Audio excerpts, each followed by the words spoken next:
Hello everyone. इस video में हम क्लास 10th इंग्लिश की एक पोएम को कवर करेंगे जो है excuses excuses and excuses. Excuses मतलब क्या होता है? बहाना बहाना बहाना और बहाना।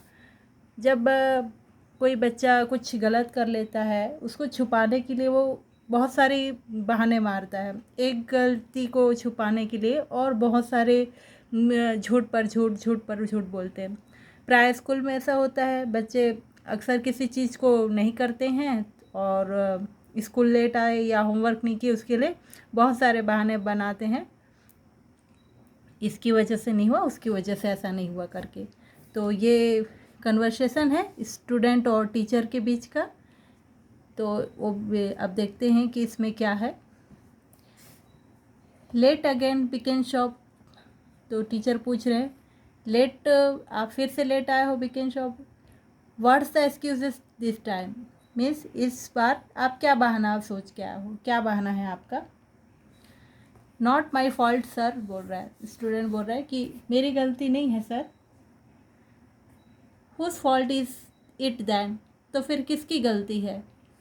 ग्रैंड मा sir, grandma what did she do, grandma का गलती है बोल रहा है। ग्रैंड माँ तो उसने क्या किया बोल रहे, स्टूडेंट बोल रहा है शी डाइड सर, वो मर गई। Died, she seriously died, all right sir. तो बोल रहा है कि सचमुच में मर गई है सर, वो बोल रहे हैं। That makes 4 grandmothers this term Bikinshop. तो मतलब कि इसके पहले भी और भी बहाने मारा है, जब भी वो यानी कि कुछ ऐसा करते हैं तो क्या बोलने से दादी माँ ख़त्म हो गई बस बोल के बहाना मारता है। तो इस टाइप वो कितना हो गया बोल रहे हैं teacher, that makes 4 grand mother this time. इस टर्म मतलब कि इस अवधि में अब की बार कितने हो गए, 4 ग्रैंड मदर हो गए बिकेन शॉप बोल रहे हैं। All on PE days, all on PE days मतलब कि उसी ही दिन ख़त्म होती है आपकी दादी माँ जिस दिन पीई डेज होता है। पीई मतलब कि फिज़िकल एजुकेशन, फिज़िकल एजुकेशन को हिंदी में शारीरिक व्यायाम कहते हैं। तो उसी दिन ही आपकी दादी माँ ख़त्म होती हैं, सारी की सारी दादी माँ आपकी पीई डेज को ख़त्म हुई बोले। I know it's very upsetting sir. तो स्टूडेंट कह रहा है कि हाँ सर समझ सकता हूँ कि ये बहुत ज़्यादा परेशानी की बात है। How many grand mass have you got बिकेन shop. तो टीचर पूछ रहे हैं कि आपकी कितनी ग्रैंड मदर है बिकेन शॉप। नन सर, एक भी नहीं बोल रहा है। अभी देखिए कुछ देर पहले 4 बोल रहा था, अब इनकी 4 ग्रैंड मदर मर गई बोल रहे हैं, अब उसके बाद बोल रहे हैं कि एक भी नहीं है। You said you had 4। तो टीचर ने कहा आपने तो कहा था कि 4 हैं। तो ऑल डेड डेड सर, तो सब मर गई हैं सर बोल रहे हैं। तो व्हाट अबाउट यस्टरडे बिकेन शॉप, तो कल क्या हुआ था Bikinshop. What about yesterday sir, कल क्या हुआ सर। तो बोल रहे हैं यू वेयर अपसेंट यस्टरडे, तो आप कल अपसेंट थे बोल रहे हैं। अपसेंट यानी कि अनुपस्थिति, मतलब नहीं आना, जिस दिन स्कूल नहीं आते हैं। That was the dentist sir, the dentist dead. जो टीचर बोल रहे कि डेंटिस्ट की गलती है सर बोल रहे कल की, है ना। तो डेंटिस्ट को क्या हुआ, वो मर गया क्या। तो no sir my teeth sir, तो नहीं सर मेरा दांत। तो you missed the maths test because shop, तो तुम्हारा यानी कि कल जो मैथ टेस्ट था वो मिस्ड हो गया, वो छूट गया बोल रहे हैं।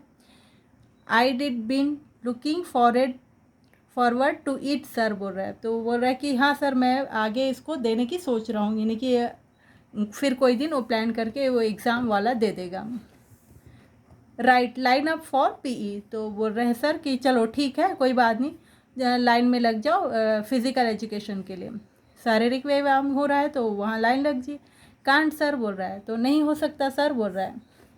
तो देखिए एक के बाद एक के बाद एक कुछ ना कुछ कह ही रहा है वो, कि इस वजह से उस वजह से। फिर देखिए क्या है, there is no such word as can not because shop. तो टीचर कह रहे हैं कि नो जैसा कोई वर्ड नहीं है बिकेन शॉप, करना है नहीं कि करना है, चलो करके बोल रहे हैं। नो किट सर, तो स्टूडेंट बोल रहा है कोई किट नहीं है उसका। जो फिज़िकल एजुकेशन के टाइम प्राय एक किट लगता है, मतलब कि ड्रेस वगैरह अलग ड्रेस कोड रहता है तो उसको किट कहते हैं। तो शूज़ सॉक्स टी शर्ट ऐसा कुछ रहता है उसमें, वो किट होता है। वेयर इज़ इट, तो किट कहाँ है? होम सर बोल रहे हैं, घर पे है। What is it doing at home, तो किट जो है वो घर पे क्या कर रहे हैं? नॉट आयरन सर, आयरन मतलब कि प्रेस होना भी होता है, और एक आयरन मतलब कि लोहा होता है, तो यहाँ पास आपका आयरन प्रेस वाला आयरन है। Could not you iron it, तो तुम उसको प्रेस नहीं कर सकते थे? बोल रहे हैं कांट सर, नहीं कर सकता था। वाई नॉट, क्यों नहीं कर सकते थे? Bad hand sir, bad hand मतलब कि दो हो सकता है कि एक तो आपके हाथ में किसी प्रकार का कोई प्रॉब्लम आ जाए, यानी कि फ्रैक्चर हो जाए, चोट लग जाए, मोच आ जाए, वो बैड हैंड होगा, या फिर आप किसी चीज़ को करने में ठीक नहीं करते हो, मतलब कि पुअर हैंड उसको बोल सकते हैं। तो ये कैसे वो होगा कि पुअर रहना, ठीक से नहीं होना आपका, है ना। तो ये है पुअर हैंड, बैड हैंड, है ना। तो हु यूजली डज इट, तो कौन करता था बाकी दिन आपका ये ड्रेस प्रेस, तो ग्रैंड माँ सर बोलते, ग्रैंड माँ यानी कि दादी माँ करती थी सर बोल रहे हैं। Y could not she do it, तो उसने क्यों नहीं किया आज? तो डेड सर मतलब कि वो तो मर गई। तो देखिए अब एक के बाद एक कुछ न कुछ इशू हुआ है, और इतना इशू में तो कुछ न कुछ आपको भी अपने लाइफ की कुछ इस तरह के बहाने याद आ गए होंगे कि आपने भी कुछ हंसी मजाक वाले बहाने बनाए होंगे, जिसको सुनकर आपको हंसी भी आ रही होगी शायद, और सोचकर भी हंसी आ रही होगी। तो यहाँ आपके कुछ वर्ड मीनिंग वगैरह हैं, तो इसको आप कंप्लीट करेंगे, अपने से देख कर लिख लेंगे। देखिए यहाँ पास लिखा है, मैंने पहले बताया था कि आर्यन एक ये पी चलिए यहाँ से बताती। पी फिजिकल एजुकेशन है, शारीरिक व्यायाम। Kit A set of article और इक्विपमेंट नीडेड फॉर पी, तो सेट ऑफ आर्टिकल वगैरह कुछ रहता है जो पी में ज़रूरत पड़ती है। बैड हैंड मतलब when your hand pains due to wound और इंजरी, मतलब कि आपके बैड हैंड मतलब कि किसी प्रकार का कुछ चोट लग जाना वगैरह। आयरन एक नाउन फॉर्म में होता है, जिसको मेटलिक वो सिल्वर ग्रे का प्रेस करना रहता है, वो यानी कि सॉरी हार्ड मेटल रहता है, वो है आयरन। और एक वर्ब फॉर्म का आयरन है जो कि प्रेस करने के काम आता है क्लॉथ को, वो वर्ब फॉर्म का है। एक दो एक्सक्यूज़ बताए थे मैंने। एक एक्सक्यूज़ है reason giving to explain your wrong doing, मतलब कि आप जब कुछ गलत करते हैं तो उसको समझाइशी देते रहने के लिए आप कुछ बहाने मारते हैं। ये है एक एक्सक्यूज़ वर्ब फॉर्म में होता है, जिसको टू पार्डन और फॉरगिव यानी कि क्षमा मांगना, माफ़ी मांगना को भी वो करते हैं। जैसे हम एक्सक्यूज़ बोलते हैं, किसी से बीच में बात कर रहे हो, तो आप एक किसी से बात करना चाहते हैं बीच में, तो एक्सक्यूज़ मी करके बोल के बात कर सकते हैं। चलिए नेक्स्ट कंप्रीहेंशन में क्या दिया है? Write against each statement whether it is true और false, give reason for your opinion. तो ये ट्रू ये है कि फॉल्स है ये स्टेटमेंट, आपको ये बताने। तो जहाँ बिकिनशॉप ने अपने बहाने मारे हैं वो रॉन्ग होगा, और जहाँ उसने यानी कि बिल्कुल सही है, टीचर ने कहा है और बिल्कुल सही हो रहा है घटना इंसिडेंट वगैरह, तो वो राइट होगा। चलिए देखते हैं। Bikinshop had 4 grandmother, all of them were dead. Bikinshop की 4 ग्रैंड मदर थी और वो सब खत्म हो गई थी। क्या ये सही है या बहाने हैं? इससे आप तय कर लेंगे कि ये राइट लगेगा कि रॉन्ग।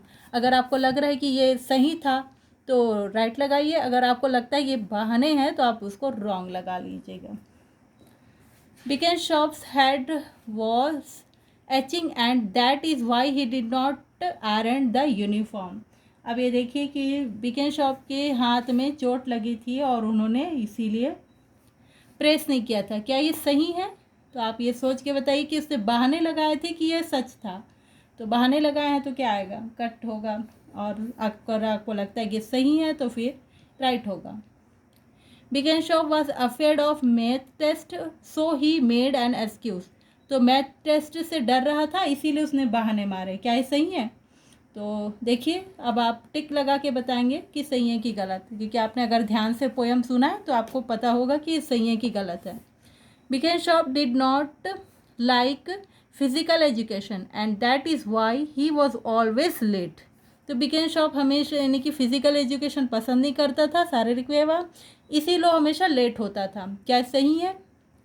अब ये देखिए सही है कि गलत है, आप बताएंगे। The teacher believed that Bikenshop was telling the truth about his grandmother.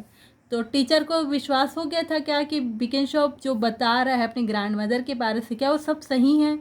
तो आपको क्या लगता है, देख लीजिए। अगर इसमें से आपको जो स्टेटमेंट आपको लगता है कि बिकिनशॉप ने बहाने लगाए हैं उसको आप रॉन्ग करेंगे, और जो स्टेटमेंट एकदम सही फिट होता है कि ओरिजिनली है तो आप उसको राइट लगाएंगे। ये ठीक हो गया। चलिए next, fill in the blanks with the appropriate word from the bracket. अब ये ब्रैकेट में जो वर्ड दिया है उसको यहाँ डालना है। तो ये 3 ऑप्शन दे दिए हैं, उसमें आपको देखकर उसमें फिट करने हैं। चलिए देखते हैं क्या है। As Bikinshop walked into class the teacher said late again Bikinshop. The use of word again shows that the teacher was, मतलब कि अगर बिकिनशॉप क्लास में एंट्री करता है और टीचर बोलते हैं कि लेट अगेन बिकिनशॉप बोलकर, तो क्या है वर्ड अगेन का मतलब क्या होगा यहाँ पास, तो shows that the teacher was surprised हो रहे हैं, यानी कि एकदम मतलब कि कुछ अच्छा हुआ है तो क्या बोलते हैं उसको, सरप्राइज हो जाना, है ना। तो वो हो रहे हैं क्या, सरप्राइज हो रहे हैं कि, या फिर एनॉयड मतलब कि नाराज़ होना। तो क्या नाराज़ हो रहे हैं वो, या मायूस होना, है ना। तो डिसअपॉइंटेड मतलब मायूस होना। तो आपको क्या लगता है यहाँ पर तीनों में से क्या आएगा, तो आप वो टिक करेंगे। Second, Bikinshop said that his grandmother was seriously dead when his teacher asked him why he was late to school. This means that he want the teacher to punish, believe या excuse. punish मतलब कि सज़ा देना, दंड देना, या फिर believe भरोसा करना, एक्सक्यूज़ मतलब कि बहाने। तो उसने जब बिकिनशॉप ने कहा था कि उसकी दादी माँ सचमुच मर गई है सर, तो उसने अपने टीचर को क्या बताने की कोशिश की है, इस इनके लेट होने का जब कारण बताता है बिकिनशॉप कि दादी माँ मर गई थी सर इसी लेट हो गया था, तो टीचर को क्या, किस लिए ऐसा बोलता है, क्या पनिशमेंट से बचने के लिए बोल रहा है, या भरोसा कर ले टीचर इसलिए बोल रहे हैं, या बहाने मारने के लिए बोल रहे हैं। तो आप देख के बताएंगे। The teacher remarked that makes 4 grand mother this term. Teacher ने एक लाइन में कहा था कि that's make 4 grand mother this term, तो मतलब कि इस टाइम आपके 4 ग्रैंड मदर हो जा रहे हैं करके बोल रहे हैं। तो दिस मीन्स क्या होता है, इसका मतलब क्या होगा, that Bikinshop had 4 grandmother had been late 4 times, had 4 excuses। तो उसकी जब टीचर ने ऐसा कहा था कि that make 4 grand mother this time, तो इस बार आपके 4 ग्रैंड मदर हो गए हैं टोटल मिला के। मतलब पहले भी और जब वो बहाने लगाया था कि मर गई करके, अब करके वो 4 हो जा रहे हैं। तो इसका मतलब क्या होता है, दिस मीन्स दैट बिकिनशॉप का इसका क्या होता है, इसका मतलब कि उसके ग्रैंड मदर 4 थे, या फिर उस हैड उसने 4 टाइम्स लेट हुए हैं वो है, या 4 बार उसने ऐसा बहाना लगाया है। तो आप ये देखकर बताएंगे कि क्या है ये, ठीक है। Bikinshop could not iron his shirt because he had a bad hand. तो उसने प्रेस नहीं किया, अपने आयरन नहीं किया था क्योंकि वो बैड हैंड था, बोलता है उसका ख़राब हैंड, यानी कि कुछ प्रॉब्लम आ गया। बैड हैंड मीन्स क्या होता है, ही वॉज इंजर्ड मतलब कि उसमें प्रॉब्लम थी उसके हाथ में, या फिर ही आयरन बेडली, वो बहुत ही ख़राब आयरन करता था। ही हैड डर्टी हैंड, या उसके गंदे हाथ थे। तो किस लिए उसने आयरन नहीं किया था, चलिए आप ये भरेंगे अपने से, क्या आएगा यहाँ। तो उसने वैसे लाइन में बताया हुआ है कि क्या है, आप पोएम को ध्यान से सुने होंगे, देखे होंगे, तो आपको पता होगा कि क्या आएगा। Bikinshop teacher asked him what's your excuse this time.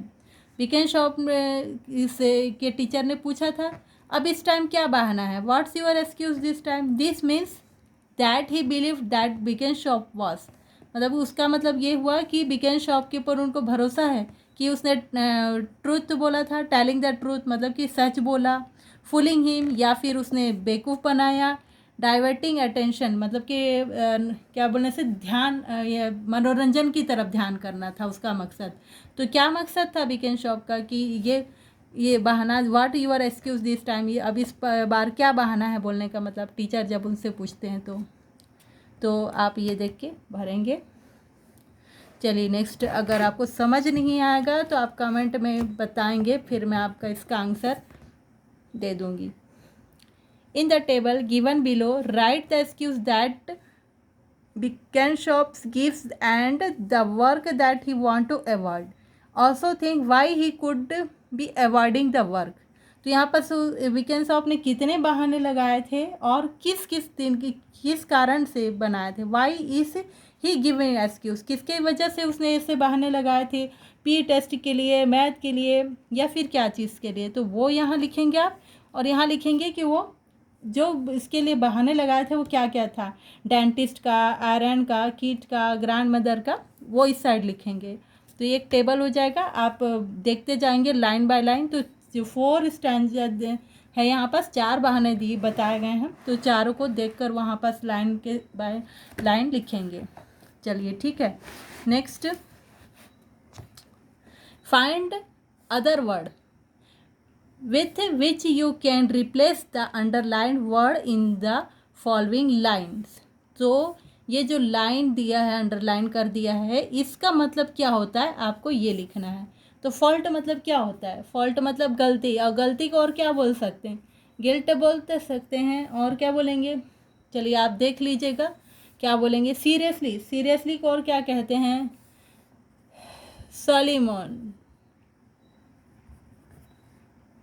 Solemnly, है ना। I know it's very upsetting sir, तो अपसेटिंग मतलब कि क्या होता है, अनईजी, ये एकदम ईजी नहीं है इतना। I had been going, I had looking forward to it, looking forward मतलब कि गोइंग टू हैपन, मतलब कि आगे कुछ ऐसा कर सकता है, गोइंग टू हैपन ये होगा। और बैड हैंड मतलब कि INGURY, इंजरी, ये दिया हुआ है। सारा का सारा वर्ड मीनिंग में आपको मिल जाएगा। आई थिंक आप ढूंढेंगे वर्ड मीनिंग डिक्शनरी से तो आपको मिल जाएगा, और इसका मीनिंग निकल सकता है, लेकिन आप देखेंगे गिल्ट मिरर, गिल्ट मतलब मिस्टेक भी होगा और एरर भी होता है, तो उसी तरह इसका भी कुछ न कुछ और होगा। या फिर सीरियसली मतलब कि ट्रूली, ऐसा कुछ है ना। अनईजी, डिसकंसर्टिंग या डिसप्लीजिंग, है ना, ये भी हो जाएगा। चलिए इतना आप लिख लेंगे। और इंजरी मतलब कि पुअर हैंड भी होता है, मैंने बताया था थोड़ी देर पहले, ठीक है। और ये क्या है, think of some humorous excuse that you make give the following situation. तो कुछ ऐसा हास्य वाला बहाना बताया गया कि क्या चीज़ है, कैसा है करके उसको देखना है। हियर एक एग्जाम्पल दिया हुआ है, your mother want to you to go with her to the market but you want to go out with play with your friends, what excuses you will give her. तो अगर आपकी mummy आपको कुछ market चलने के लिए बोलती हैं, तो आप खेलना चाहते हो अपने फ्रेंड के साथ, आप क्या बहाने लगाते हो, वो आप देख के लिखेंगे या सोच के बताएंगे आप क्या बहाना लगाते हैं। और यहाँ क्या है, excuse, I would love to come to the market with my mother but I have decided to save money.